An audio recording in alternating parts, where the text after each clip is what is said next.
Hi guys, this is going to be a general message for the collective, for those in a divine partnership with a soulmate, twin flame, whether you're in separation, little to no communication.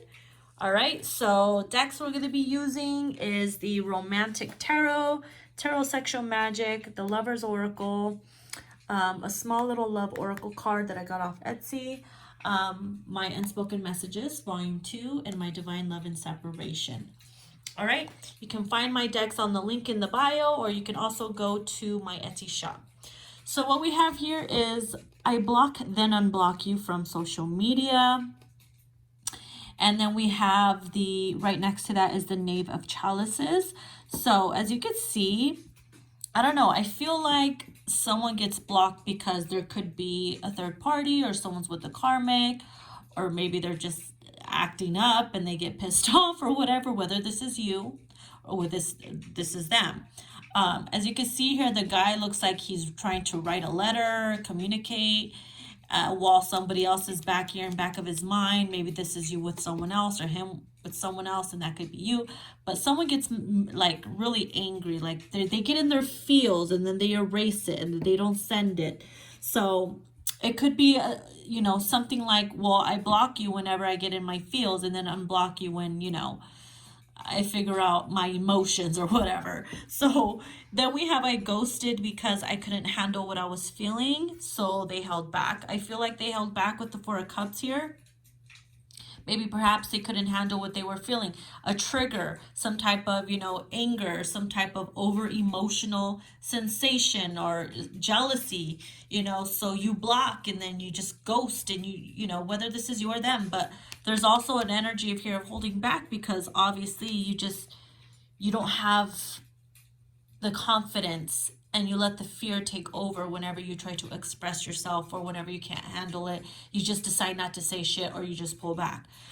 Yeah, so then we have, I tried to stop spying on you, but then I got withdrawals.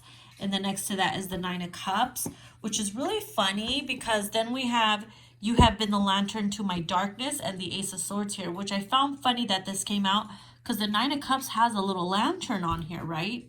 The Nine of Cups is all about wish fulfillment, what makes you happy, who you think about, you know, what makes you happy, you know, realizing something with the Ace of Swords, you know. So especially because we have someone tried to pull back.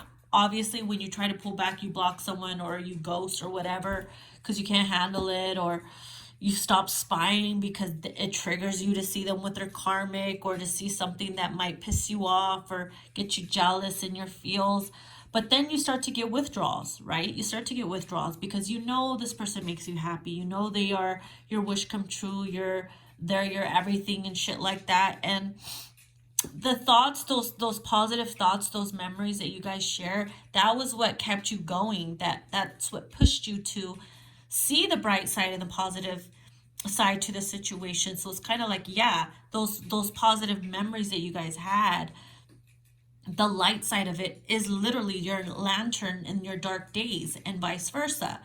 And then we have my fear of losing you eats at me, and I have visions of us being married.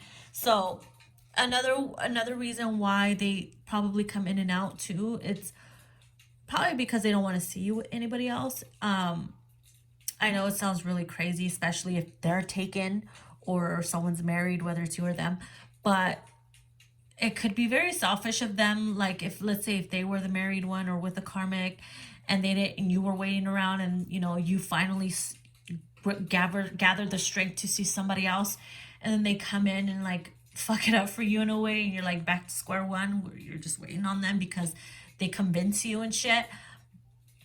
It just, I guess it eats at them to lose you, or to see you with, you know, pulling away, or with anybody else. And so it's like the pattern repeats and someone's realizing that someone needs to cut that pattern because it's not healthy, but also realizing that it's very selfish. But I also see with these two next to each other, I have visions of us being married. That's like, hey, wait a minute, this is the person that I want to be happy and have children with. I see those dreams, I see those visions. So what the hell am I doing? What the hell am I waiting for? Why am I holding back? Why do I keep ghosting? What the fuck is wrong with me? You know, it could be many, many things, and who knows why people do the things that they do. You know, so the bottom of the deck here, we have the Lover's Oracle says time. You are trying too hard, give it time. Perhaps you are trying to push a situation way too hard, or saying, you know, sounding too desperate. Maybe they are. It's like, listen, give it some time. Even though you're like, well, fire, it's been like years or months. What, how much more can I take? You know, like time is an illusion, obviously. So remember to go based off divine timing, when the best time is, versus ego's timing. Then we have surrender. At times we must surrender the old before something new can enter our lives. Let go and all will work out. Surrendering could be surrendering to divine timing, or surrendering to making a choice, and surrendering to the fact that you actually care about someone, and actually, you know, letting them know how you truly feel instead of keeping it to yourself and getting angry and mad and triggered about certain things. You know, that surrender could be different for you and different for them. So then we have the reflection card. It says, give each other some space at the moment, trust, and have faith that all will work out for the best. Exactly. Then the two cards we have here is communication and guilt. So someone feels guilty. Someone could be feeling guilty because they ghosted, or they blocked because they were angry or triggered. So there could be communication coming in regards to that. So there could be an apology coming in. You know what I mean? So that's going to be for some of you, not all of you, of course. And then we have nostalgic. We have nostalgic in sex. So someone is obviously reminiscing about those times, those moments, thinking about the intimacy, you know, getting flashbacks of your intimate days, or if you haven't slept with them, getting very, you know, nostalgic on how it could be, how it would be, how amazing it'll be finally to be, you know, become one soul and be in each other's bodies, you know. So then we have lonely, and then we have karmic lovers. So if they're with a karmic partner, they at times could get lonely, because for one, you're not getting the same amount of happiness, love, or affection that you get with a twin flame or a soulmate that you do with a karmic partner. So someone could be feeling very, very lonely, which could mean, you know, obviously it could lead to feeling very nostalgic about the other person. Do you know what I mean? So you could be with someone and still feel very, very lonely. So I'm picking up, if you're with a karmic, you're feeling lonely and nostalgic about them. And if they're with a karmic, they're feeling very lonely, sad, you know, guilty, and very, very nostalgic about you.